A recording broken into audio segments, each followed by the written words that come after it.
10월 27일 아침 저희들에게 주시는 하나님 말씀 누가복음 7장 18절로 23절까지 말씀입니다. 말씀을 함께 봉독합니다. 요한의 제자들이 이 모든 일을 그에게 알리니 요한이 그 제자 중 둘을 불러 주께 보내어 이르되 오실 그이가 당신이오니이까 우리가 다른 일을 기다리오리이까 하라 하매 그들이 예수께 나아가 이르되 세례 요한이 우리를 보내어 당신께 여쭈어 보라고 하기를 오실 그이가 당신이오니이까 우리가 다른 일을 기다리오리이까 하더이다 하니 마침 그때에 예수께서 질병과 고통과 및 악귀 들린 자를 많이 고치시며 또 많은 맹인을 보게 하신지라. 예수께서 대답하여 이르시되 너희가 가서 보고 들은 것을 요한에게 알리되 맹인이 보며 못 걷는 사람이 걸으며 나병 환자가 깨끗함을 받으며 귀 먹은 사람이 들으며 죽은 자가 살아나며 가난한 자에게 복음이 전파된다 하라. 누구든지 나로 말미암아 실족하지 아니하는 자는 복이 있도다 하시니라. 아멘. 흔들릴지언정 침몰하지 말라라는 제목으로 오늘 아침 말씀 전합니다. 2015년 11월 13일 프랑스 파리의 시내 7곳에서 동시다발적으로 테러가 일어납니다. 이 테러로 130명의 사망자와 400명이 넘는 부상자가 속출하는 그런 끔찍한 사건이 일어나게 되는데요. 이 사건은 프랑스 시민뿐만 아니라 지구촌 모든 사람들에게 큰 충격이 됐던 사건이었습니다. 이 사건을 겪은 프랑스 시민들은 짧지만 깊은 울림을 주는 하나의 슬로건을 외치게 됩니다. 바로 흔들릴지언정 침몰하지 않겠다는 그런 슬로건입니다. 내용에서도 알 수 있듯이 테러로 인한 충격과 공포는 모든 프랑스인들의 삶을 송두리째 흔들 만큼 강력한 파괴력을 가진 것은 사실이지만 그렇다고 해서 테러 집단에 굴복하지는 않겠다는 것입니다. 끝까지 테러 집단과 맞서 싸우겠다는 항전 의지를 담고 있는 표현이 바로 흔들릴지언정 침몰하지 않겠다는 이 슬로건입니다. 그런데 우리 삶 속에서도 흔들릴 수 있는 일들이 적지 않게 일어나는 것 같습니다. 우리도 어떤 사건을 겪게 되면 삶이 흔들립니다. 사랑하는 사람을 떠나보내면 마음이 많이 흔들립니다. 그리고 계속적인 실패를 겪게 되면 더 이상 도전하고자 하는 의지도 많이 흔들립니다. 특별히 하나님의 자녀로 살아가면서 가장 잘 흔들릴 수 있는 것이 바로 믿음인데요.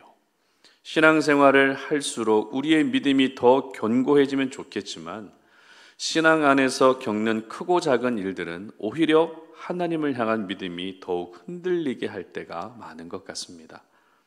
오늘 본문에도 믿음이 흔들리고 있는 한 사람이 등장합니다. 그런데 이 사람이 보통 사람이 아니기 때문에 우리에게 적지 않은 충격이 될 수도 있을 것 같습니다. 바로 세례 요한입니다. 누가복음을 기록한 저자 누가가 자신의 복음서를 시작할 때 가장 먼저 언급하고 있는 인물은 예수님이 아니라 세례 요한이었습니다. 그것도 세례 요한이 어떤 과정을 통해서 태어나게 됐는지 굉장히 상세하게 기록할 정도로 적어도 세례 요한을 바라보는 누가의 관점은 조금 특별했던 것 같습니다. 그런 세례 요한이기 때문에 오늘 본문의 세례 요한의 모습이 우리에게 많은 당혹스러움으로 다가올 수 있다는 것입니다. 세례 요한은 예수님보다 6개월 먼저 태어난 사람이죠. 6개월 먼저 태어나서 하나님의 말씀을 전하면서 유대 사회를 흥분시킬 만큼 굉장히 영향력 있는 사람이었고 또 그런 사역을 실제로 해왔습니다. 대표적으로 예수님을 포함한 많은 유대인들에게 세례를 베풀었습니다. 그리고 그가 전한 회개하라 천국이 가까이 왔다는 메시지는 기득권층에게는 심한 반발이 생기게 했지만 대다수의 유대인들에게는 마치 새로운 세상이 열린 것과 같은 기대감을 갖게 하는 메시지였습니다. 그러나 세례 요한의 인생은 그게 전부였습니다. 유대 사회에서 믿음의 영향력을 나타내기 시작함과 동시에 감옥에 갇히는 신세가 돼버린 것입니다. 그 이유는 유대 지방을 다스리던 분봉왕 헤롯이 아내를 버리고 조카이자 자기 동생의 전처인 헤로디아와 결혼한 것을 세례 요한이 지적했기 때문입니다. 사실 왕에게 이런 지적을 한다는 것은 말도 안 되는 일입니다. 그러나 세례 요한은 하나님의 말씀에 근거해서 잘못된 것은 잘못된 것이라고 지적했고 그 결과 감옥에 갇히게 됐던 것입니다. 그렇다면 이렇게 감옥에 갇힌 세례 요한은 어떤 생각을 하게 될까요?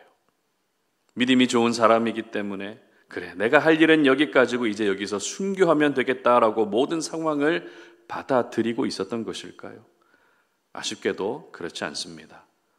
분명 요단강에서 사람들에게 세례를 베풀 때만 해도 내 뒤에 오시는 즉 예수님은 나보다 능력도 많으시고 나는 예수님의 신발끈을 푸는 것조차도 감당하지 못하겠다고 말하며 예수님을 세워드렸던 것은 사실입니다.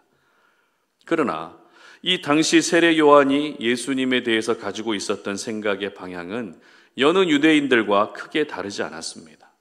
누가복음 3장 17절 말씀을 제가 읽어드립니다. 손에 키를 들고 자기의 타작마당을 정하게 하사 알곡은 모아 곳간에 들이고 쭉정이는 꺼지지 않는 불에 태우시리라. 아멘. 자, 이 말씀에서 세례 요한이 생각하고 있는 예수님이 어떤 분으로 묘사되어 있습니까? 알곡은 모아서 곳간에 들여 놓으시지만 쭉정이는 꺼지지 않는 불에 태우시는 분, 즉 무서울 정도로 심판을 행하시는 분이라고 묘사되어 있다는 것입니다. 따라서 지금 감옥에 갇힌 세례 요한이 하게 되는 생각은 공의와 심판주로 오신 예수님이라면 당장 헤롯을 심판하고 억울하게 감옥에 갇힌 자신을 꺼내주실 것을 생각할 수밖에 없는 것이죠. 그러나 예수님은 주의 오실 길을 예비했던 세례 요한에게는 관심조차 없는 듯 여기저기를 다니시며 병든 자를 고치시고 천국 복음을 전파하는 일에만 매진하고 계셨던 것입니다. 결국 이렇게 되면 가장 흔들릴 수밖에 없는 사람은 감옥에 갇혀서 죽을 날을 기다리고 있는 세례 요한인 것이죠. 그래서 오늘 본문은 세례 요한의 믿음이 심하게 흔들리는 모습을 생생하게 기록하고 있습니다. 19절 말씀 보시기 바랍니다. 요한이 그 제자 중 둘을 불러 주께 보내어 이르되 오실 그이가 당신 요니이까 우리가 다른 일을 기다리오리까 하라 하매. 자, 이게 무슨 말인가 하면 예수님의 사역을 듣고 보았던 세례 요한의 제자들이 감옥에 갇혀있는 세례 요한에게 예수님에 대한 소식을 전해줍니다. 예수님이 이런 사역을 하셨고 또 어떤 말씀을 전하셨고 예수님에 대한 구체적인 내용들을 감옥에 갇혀있던 세례 요한에게 다 알려주는 거죠. 그러자 세례 요한은 자신의 2명의 제자들을 예수님에게 보냅니다. 그리고 예수님에게 한 가지 질문을 시킵니다. 그 질문의 내용은 오실 그이가 당신입니까? 아니면 우리가 다른 분을 기다릴까요? 이 질문이었습니다. 그렇다면 질문의 취지는 무엇이었을까요? 왜 이런 질문을 하게 했던 것일까요? 그 이유는 우리가 생각하는 메시아는 심판과 공의의 메시아인데 지금까지 예수님 당신의 모습은 심판과 공의는 전혀 찾아볼 수 없다는 것입니다. 그래서 진짜 당신이 메시아가 맞는지 만약 아니라면 다른 메시아를 우리가 기다리는 게 더 맞지 않겠냐는 취지로 이와 같은 질문을 했던 것입니다. 어떠십니까? 이 질문이 세례 요한의 제자들의 머리에서 나온 질문이라면 그럴 수도 있겠다는 생각이 듭니다. 그러나 세례 요한의 제자가 아니라 세례 요한의 머리에서 나온 질문이기 때문에 저희들의 마음을 더 어렵게 한다는 생각을 지울 수가 없는 것이죠. 그러나 이것은 사실입니다. 지금 감옥에 갇혀있는 자신은 꺼내주지 않고 병든 사람들만 돌아보고 있는 예수님의 모습은 적어도 세례 요한에게는 믿음이 흔들릴 수밖에 없는 그런 상황이었던 것입니다. 그렇다면 질문을 받으신 예수님의 대답은 어떤 대답이었을까요? 먼저 22절 보시기 바랍니다. 예수께서 대답하여 이르시되 너희가 가서 보고 들은 것을 요한에게 알리되 맹인이 보며 못 걷는 사람이 걸으며 나병 환자가 깨끗함을 받으며 귀먹은 사람이 들으며 죽은 자가 살아나며 가난한 자에게 복음이 전파된다 하라. 아멘. 일단 예수님도 인정하십니다. 병든 자를 고치시고 복음을 전파하는 사역을 해오셨다는 것을 부인하지 않으십니다. 그리고 이어지는 23절 말씀 보십시오. 누구든지 나로 말미암아 실족하지 아니하는 자는 복이 있도다 하시니라. 아멘. 무슨 말입니까? 예수님의 사역을 옳고 그름의 그런 기준으로 판단하면 안 된다는 겁니다. 예수님이 하시는 일, 예수님이 하시는 말씀 하나하나를 인간적인 생각과 개인적인 생각으로 해석하지 말라는 겁니다.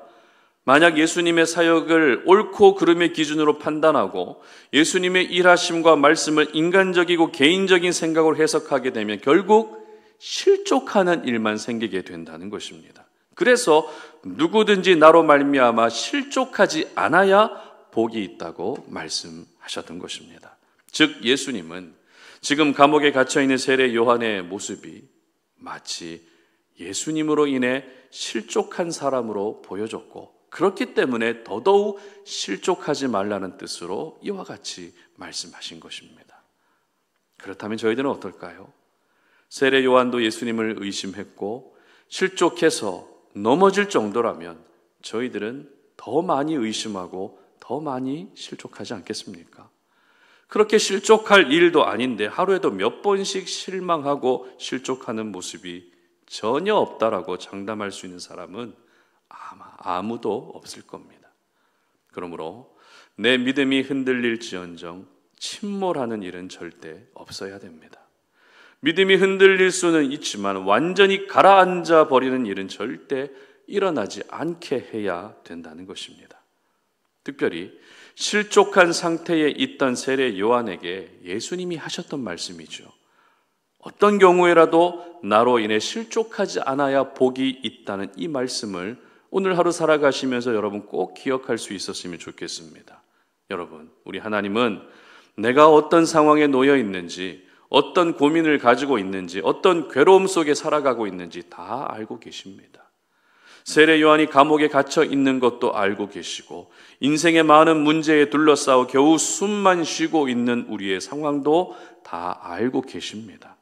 그러므로 지금 문제가 해결되지 않는다고 해서 절대 실족하지 않으셨으면 좋겠습니다.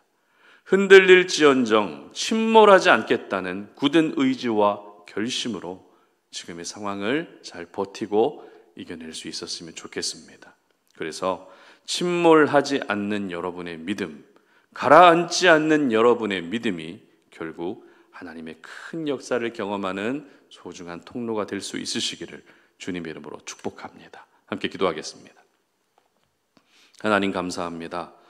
우리가 주님의 말씀 앞에 오늘도 우리의 모습을 돌아보며 여러 가지 상황 속에서 너무나도 쉽게 흔들리고 있는 우리의 모습을 보게 됩니다. 하나님을 끝까지 섬기고 잘 따르겠다고 결심하지만 그 믿음이 흔들릴 때가 얼마나 많았습니까? 내 생각대로 되지 않는다고 해서, 일이 풀리지 않는다고 해서 실족할 때도 있고 실망할 때도 있었습니다. 그러나 오늘 하나님의 거룩한 말씀을 통해서 흔들릴지언정 침몰하지 않겠다는, 흔들릴지언정 가라앉지 않겠다는 이 굳은 결심과 믿음을 가지고 오늘을 살아갈 수 있게 하여 주시옵소서. 그래서 끝까지 믿음을 지켰을 때 그 믿음을 통해 일하시는 하나님의 능력을 경험하는 우리 모두가 되게 하여 주시옵소서. 예수님의 이름으로 기도드립니다. 아멘.